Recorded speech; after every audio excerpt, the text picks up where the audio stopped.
दोस्तों मान लीजिए आप बहुत ही अथक प्रयासों के बाद, बहुत ही हार्ड वर्क के बाद एक बुक लिखते हैं, या मान लीजिए आप एक रिसर्च पेपर पब्लिश करते हैं। आप इस काम के लिए, अपने इस काम को करने के लिए डिफरेंट एरियाज़ विजिट करते हैं, बहुत सारे लोगों से प्राइमरी रिसर्च करके बहुत सारा डेटा कलेक्ट करते हैं और कई दिन रात इकट्ठा करके, कई रातों को जाग के एक बुक लिखते हैं। या मान लीजिए आपका कोई सॉन्ग लिखने में इंटरेस्ट, आप एक लिरिसिस्ट हैं, आप कई रातों को जाग करके कुछ सॉन्ग्स लिखते हैं, या कोई भी वर्क ऑफ आर्ट आप क्रिएट करते हैं, और वही चीज़ आपकी की हुई कुछ सालों बाद एक दूसरा इंडिविजुअल, एक दूसरा इंसान यदि अपने नाम से उसे पब्लिश कर दे, या अपने नाम से आपके उस लिखे हुए गाने को गा दे, तो आप कैसा फील करेंगे?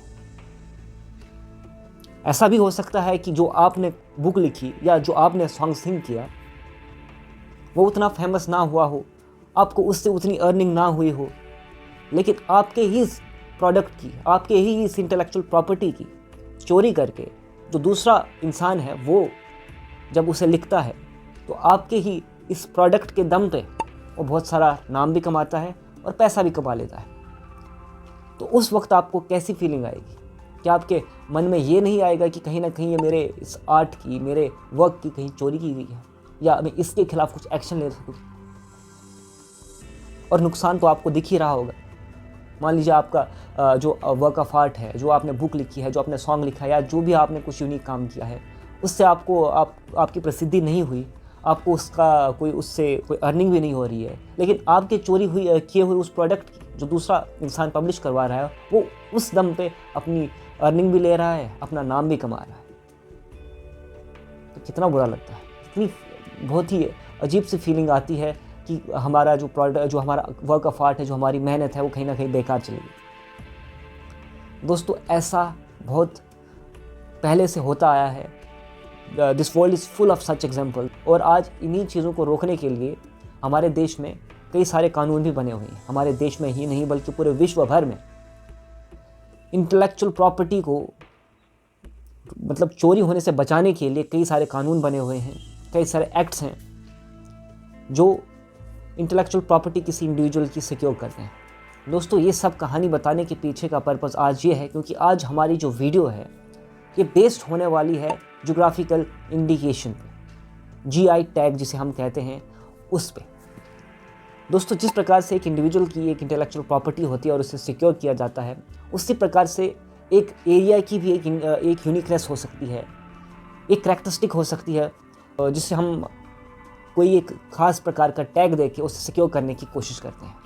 इसे भी सिंपल शब्दों में समझाने का प्रयास करें तो मान लीजिए आपके एरिया में कोई प्रोडक्ट है, जैसे फॉर एग्जांपल मैं अभी इससे पहले कि मैं आगे बढ़ूं, मैं आपको कुछ उदाहरण देना चाहता हूं जो हमारे देश में कुछ प्रोडक्ट्स हैं जिनके बारे में आपने सुना भी होगा और उन्हें जीआई टैग भी दिया गया है। फॉर एग्जांपल मधुबनी पेंटिंग्स का आपने नाम सुना होगा, दार्जिलिंग टी का नाम सुना होगा और कुल्लू शाल्स का भी नाम सुना होगा। मैं इन एग्जांपल्स को लेके आपको समझाने का प्रयास करता हूं कि कैसे ज्योग्राफिकल इंडिकेशन टैग जो है हमारे लिए बहुत बेनिफिशियल साबित हो सकते हैं। उदाहरण के तौर पे जैसे कुल्लू शाल्स को ले लीजिए। मान लीजिए कुल्लू में जो शाल्स बनते हैं वो उनकी अपनी एक यूनिक करैक्टरिस्टिक है और वो कुल्लू शाल्स के नाम से ही पूरे इंडिया में या कहो पूरे विश्व भर में सेल भी किए जाते हैं, उनकी मार्केटिंग की जाती है और वहाँ के जो लोग हैं जो कुल्लू शाल्स बनाते हैं वो अच्छा पैसा भी इससे कमा रहे हैं। परंतु क्या हो अगर एक और कंपनी या एक पर्सन या ग्रुप ऑफ पर्सन्स कह लो किसी देश के दूसरे पार्ट में वो भी इसी चीज़ का बिजनेस करता हो, मान लो वो भी शाल बना रहा हो और अपने शाल्स को कुल्लू शाल्स के नाम से मार्केट में बेच रहा हो, तो क्या होगा? क्या इससे ये नहीं होगा कि कुल्लू शाल्स की जो सेल है वो कहीं ना कहीं कम हो जाए? यानी कि नाम तो कुल्लू का चल रहा है और शाल जो है वो किसी और बंदे की, किसी और कंपनी की दिख रहे हैं, लेकिन नाम जो है वो कुल्लू शाल्स का चल रहा है। दोस्तों इसी चीज़ को रोकने के लिए जीआई टैगिंग की जाती है, यानी कि किसी ज्योग्राफिकल एरिया की किसी प्रोडक्ट को, उसकी यूनिकनेस को सिक्योर करने के लिए उसे जीआई टैग दिया जाता है ताकि उस प्रोडक्ट की जो मार्केटिंग है, उस प्रोडक्ट की जो सेल है, वो सिर्फ उस ही नाम से हो और किसी दूसरे नाम से ना हो, यानी कि उसकी ओरिजिनलिटी को मेंटेन करने के लिए जीआई टैगिंग की जाती है। आइए अब हम जानने का प्रयास करते हैं कि ये जीआई टैग आखिर होता क्या है, कब से ये लागू हुआ हमारे देश में, और आज तक हमारे जम्मू एंड कश्मीर में कितने ऐसे प्रोडक्ट्स हैं जिनको जीआई टैग दिया गया है, और आने वाले समय में इसका क्या स्कोप है हम सबके। दोस्तों, जीआई टैग की शुरुआत होती है 1999 से। आप सब भली भांति जानते हैं कि इंडिया एक मेंबर है वर्ल्ड ट्रेड ऑर्गेनाइजेशन का, और उसी के तहत एक एक्ट जो है 1999 में ये पास किया जाता है, जिसका नाम होता है geographical indication of goods registration and protection act 1999। और जो हमारे देश में अफेक्ट, यानी कि कह सकें जो हमारे देश में which came into effect in our country from 2003 से ये जो है एक्ट जो है हमारे देश में लागू हो जाता है, और 2003 के बाद हमारे देश में प्रोडक्ट्स को जीआई टैगिंग जो है उनकी शुरुआत हो जाती है। दोस्तों, ये जीआई टैग हमारे देश में देता कौन है? दोस्तों, ये टैग जो दिया जाता है हमारे देश में, ये टैग दिया जाता है ज्योग्राफिकल इंडिकेशन रजिस्ट्री द्वारा, जो department of industry promotion and internal trade के द्वारा दिया जाता है, और जो ministry of commerce and industry के अंदर आता है। जीआई टैग की शुरुआत के बाद हमारे देश में यदि कोई पहला प्रोडक्ट है जिसे जीआई टैग दिया जाता है तो वो है दार्जिलिंग टी। जो जीआई टैग दिया जाता है वो स्पेसिफिकली अगर देखा जाए तो 3 कैटेगरीज के अंदर दिया जाता है। मान लीजिए कोई एग्रीकल्चर प्रोड्यूस है आपका, कोई एग्रीकल्चर प्रोडक्ट है, उसकी कोई यूनिकनेस है आपके एरिया में, उसके बेसिस पे दिया जाता है। या फिर कोई नेचुरल गुड है, कोई नेचुरल प्रोडक्ट है, उसके बेसिस पे दिया जाता है। या फिर कोई वर्क ऑफ आर्ट है या कोई हैंडीक्राफ्ट है, मान लीजिए कोई भी आर्ट है, जैसे मधुबनी पेंटिंग्स की बात की जाए, और भी वर्क ऑफ आर्ट जो है उनके बेसिस पे दिया जाता है। इस जीआई टैग की जो वैलिडिटी होती है वो 10 साल तक होती है, और जिसे 10 साल बाद फिर से आने वाले 10 सालों तक रिन्यू किया जा सकता है। हमारे देश में यदि ऐसी कोई स्टेट है जिसके पास सबसे ज़्यादा ऐसे प्रोडक्ट्स हैं जिन्हें जीआई टैग दिया गया है, तो वो है कर्नाटका, जिसमें लगभग 48 ऐसे प्रोडक्ट्स हैं जिनको जीआई टैग दिया गया है, जिसके बाद तमिलनाडु का नंबर आता है। हमारे जम्मू एंड कश्मीर में भी 9 ऐसे प्रोडक्ट्स हैं जिनको जीआई टैग दिया गया है, और ये जो लिस्ट मैं आपके सामने रख रहा हूँ ये हैं हमारे जम्मू एंड कश्मीर में ऐसे दिए गए ऐसे प्रोडक्ट्स जिन्हें जीआई टैग दिया गया है। दोस्तों, जीआई टैग का जो एप्लीकेशन फाइल की जाती है उससे कोई भी ग्रुप ऑफ पर्सन, अथॉरिटी या फिर लीगली एस्टेब्लिश्ड बॉडी जो है हमारे देश के अंदर, वो इस एप्लीकेशन को फाइल कर सकती है। But the thing is that the applicant must represent the interest of producers. दोस्तों, जो ये जीआई टैग की शुरुआत हुई वो 2003 से हमारे देश में शुरू हुई है, और आज तक बहुत सारे ऐसे प्रोडक्ट्स हमारे देश में जिनको जीआई टैग मिल भी चुका है। दोस्तों, हम आज की जो डिस्कशन है इसको स्पेसिफिकली जम्मू एंड कश्मीर पे कन्फाइन करने की कोशिश करते हैं, और जम्मू एंड कश्मीर में हम ये जानने की कोशिश करते हैं कि हमारे जम्मू एंड कश्मीर प्रोविंसेस में कितने ऐसे प्रोडक्ट्स हैं जिनको जीआई टैग दिया गया है, और कितना हमारे पास अभी भी पोटेंशियल है कितने ऐसे प्रोडक्ट्स हैं जिन्हें हम फ्यूचर में जीआई टैग दे सकते हैं। हाल ही में आपने न्यूज़ में सुना भी होगा कि हमारे डोडा से गुच्छी को जीआई टैग देने की डिमांड की गई थी। हमारा सैफरान आज जो है वो जीआई टैग जो है जिसे दिया गया है, लेकिन वो कश्मीर के नाम से दिया गया है। हमारे किश्तवाड़ में भी सैफरान की खेती की जाती है, यहाँ का सैफरान भी बहुत ही फेमस है। आइए हम अब लिस्ट देख लेते हैं ऐसे प्रोडक्ट्स की हमारे जम्मू एंड कश्मीर की जिन्हें जीआई टैग आज तक दिया गया है, जिसमें हमारे हैं Kashmir paper mache, Kashmir walnut, wood carving, Khatamband, Kani shawls, Kashmir pashmina, Kashmir Sozani craft, basmati, Kashmiri hand knotted carpet और कश्मीर सैफरन। दोस्तों, इस लिस्ट को अगर यदि आप ध्यान से देखेंगे तो आप पाएंगे कि out of these 9 products that have been registered under the GI tag, इनमें 8 जो हैं वो कश्मीर से हैं, और सिर्फ 1 यानी कि जो बासमती राइस है वो जम्मू प्रोविंस के आरएसपुरा से। दोस्तों, ये अपने आप में एक अचंभित करने वाली बात है कि हमारे जम्मू प्रोविंस में क्या ऐसी कोई चीज़ नहीं है, क्या ऐसा कोई प्रोडक्ट नहीं है कि जिससे जीआई टैग दिया जाए, या फिर कोई ऐसी यूनिकनेस नहीं है हमारे जम्मू प्रोविंस में, जम्मू प्रोविंस के 10 डिस्ट्रिक्ट्स में, कि वहाँ के प्रोडक्ट्स को भी जीआई टैग दिया जाए। फॉर एग्जांपल, आप बसोली पेंटिंग्स को ले लीजिए।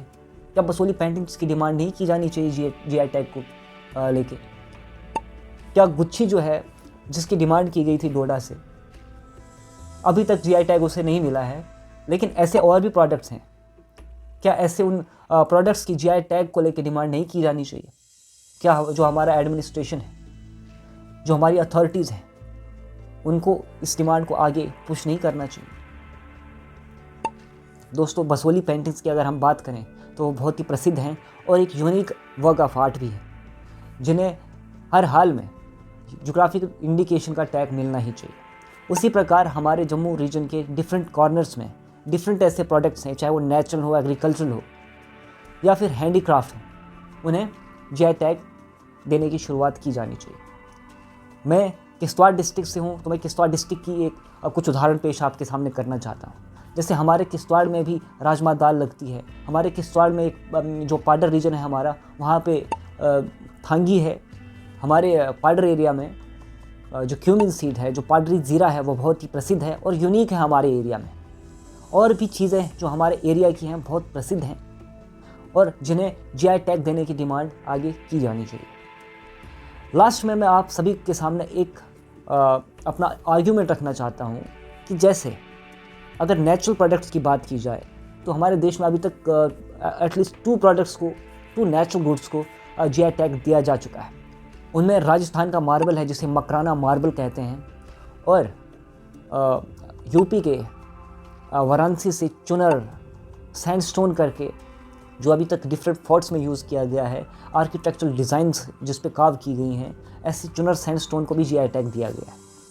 दोस्तों, अगर नेचुरल गुड्स को भी जीआई टैग दिया जा सकता है तो हमारे किश्तवाड़ डिस्ट्रिक्ट की पाडर सफ़ायर्स, जो पाडर की यूनिक सफ़ायर्स है और पूरे विश्व भर में अपनी यूनिकनेस के नाम से जानी जाती है, पहचानी जाती है, तो क्या हम सबको एक कोशिश नहीं करनी चाहिए कि हम पाडर की सफ़ायर्स के लिए भी जीआई टैग की डिमांड करें?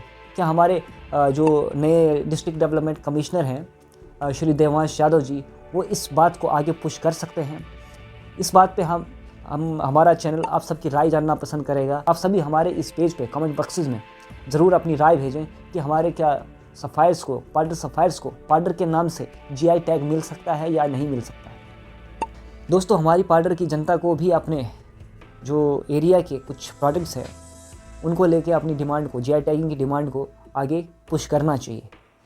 जहाँ तक मेरी राय है, हमारे पास बहुत सारे ऐसे प्रोडक्ट्स हैं जिनकी हम आगे डिमांड कर सकते हैं जीआई टैगिंग के लिए। फ़र्स्ट ऑफ़ ऑल, जैसे हम अगर कोई प्रोडक्ट है जिसकी हम डिमांड कर सकते हैं तो वो है क्यूमिन सीड्स। हमारा पाडर का जो ज़ीरा है वो बहुत ही यूनिक है और अपने आप में एक डिफरेंट टेस्ट का है और जोग्राफिकली एक आइसोलेशन रखता है, जो बिल्कुल ही हमारे सब डिवीज़न में सिर्फ डिफरेंट पॉकेट्स में लगता है और यहाँ पे बहुत प्रसिद्ध भी है और अभी मार्केट में बहुत ही हाई रेट्स पे बिक भी रहा है। सेकंड नंबर पे मैं चिलगोज़ों की बात करूँगा। हमारे चिलगोज़े जो हमारे पाडर के पहाड़ों में लगते हैं, पाइन ट्रीज़ पे लगते हैं, वो भी बहुत यूनिक हैं और उनकी भी डिमांड अभी हर जगह पे है। उनकी डिमांड हम कर सकते हैं, गुच्छी की डिमांड हम कर सकते हैं, उसके बाद थांगी की डिमांड हम कर सकते हैं। और भी डिफरेंट वर्क ऑफ आर्ट है, हमारा कल्चर यूनिक है, उसकी बात हम कर सकते हैं। कुछ ऐसा पहनावा है जो हमारा which is confined to our and which is peculiar to our region, उसको हम आगे पुश कर सकते हैं उसकी डिमांड को। और फाइनली मैं अगर बात कहूँ, जिस प्रकार से नेचुरल गुड्स को जीआई टैग दिया जाता है, राजस्थान के मार्बल को दिया गया, चुनर के सैंडस्टोन को दिया गया, तो हमारे पाडर की सफ़ायर्स को भी क्यों नहीं मिल सकता? पाडर की सफ़ायर्स की जीआई टैगिंग की डिमांड भी आगे पुश की जानी चाहिए। I don't know whether I am right और रॉन्ग, मुझे नहीं पता, लेकिन जहाँ तक मुझे लगता है, जहाँ तक जीआई टैगिंग की मैंने ये एग्जांपल्स देखी हैं, तो हमारे पाडर सफ़ायर्स की जीआई टैगिंग भी हो सकती है मोस्ट लाइकली, और हमें इसको आगे इस डिमांड को पुश करने की ज़रूरत है। लास्ट में मैं आप सभी दोस्तों से एक आग्रह करना चाहता हूँ, एक रिक्वेस्ट है मेरी कि आप हमारी इन वीडियोज़ को ज़रूर अपने दोस्तों के साथ शेयर करें। डिफरेंट एरियाज़ में जो आपके फ्रेंड्स हैं उनसे शेयर करें, ताकि ढेर सारे लोग, आगे बहुत सारे लोगों तक हमारी वीडियो पहुँचें, मैसेज जाए कि जीआई टैगिंग कितनी इंपॉर्टेंट है हमारे पूरे जम्मू प्रोविंस के लिए, हमारे पूरे जम्मू एंड कश्मीर के लिए, हमारे बिजनेसेस के लिए, हमारे एंटरप्रेन्योर्स के लिए। इस सब का इन्फॉर्मेशन जो है ये हमारे हर बिजनेसमैन तक पहुंचना चाहिए। आई होप कि आप सभी को हमारी ये वीडियो जो है इन्फॉर्मेटिव लगी होगी। ऐसी और भी ढेर सारी वीडियोस आगे देखने के लिए आप हमारे चैनल को सब्सक्राइब कीजिए, हमारी वीडियोस को शेयर कीजिए, हमारे पेजेस को लाइक करें और हमारे ट्विटर हैंडल को ज़रूर फॉलो करें। आप सभी का बहुत बहुत धन्यवाद। This is Ashish Chauhan signing of.